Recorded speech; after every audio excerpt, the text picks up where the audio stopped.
இன்னைக்கு தந்தை பெரியார் கூட எடுத்துக்கங்க.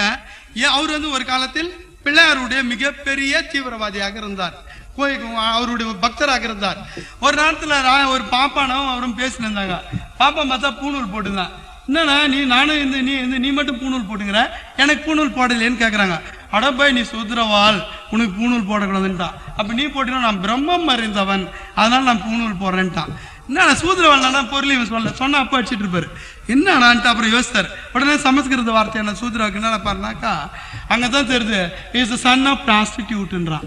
எவன் ஒருவன் பார்ப்பனர்களால் பூணூல் போட மறுக்கப்படுகின்றானோ அவன் சூத்திரர்களாக கருதப்படுகின்றான். சூத்திரர்களாக கருதப்படுகின்ற அவன் தாசியின் மகன். அவங்க அப்பன் பேரை யாருன்னு அவனுக்கு யாரு அப்பனே தெரியாது. அவங்க அம்மா ஒரு விலைமகள் பெற்றெடுத்த மகன் அப்படி இருக்காங்க பாருங்க.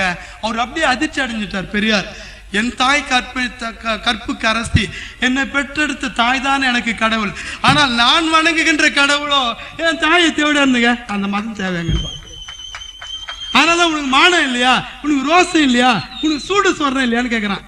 இன்றைக்கு அப்படி தாசியின் மகன் என்று இந்து தர்மத்தால் கருதப்படுற யார் தெரியுமா? பூணூல் போடுறது அனைத்து இந்துக்களும்.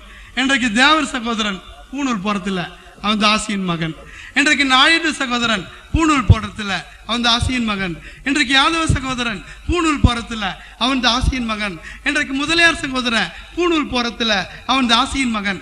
இன்றைக்கு நாடார் சகோதரன் பூணூல் போறதில்ல, அவன் தாசியின் மகன். இன்றைக்கு வன்னியர் சகோதரன் பூணூல் போறதில்ல, அவன் தாசியின் மகன். அப்ப இவனுக்கு இன்னும் சில உரிமைகள். இவன் படிக்க கூடாது, இவன் எழுதக்கூடாது, இவன் சொத்து சேர்க்க கூடாது, இவனோட இந்த பிசி பெண்களும் எம்பிசி பெண்களும் முட்டிக்கு கீழ் சேலை கட்டக்கூடாது, ஜாக்கெட் போடக்கூடாது, எழுத படிக்க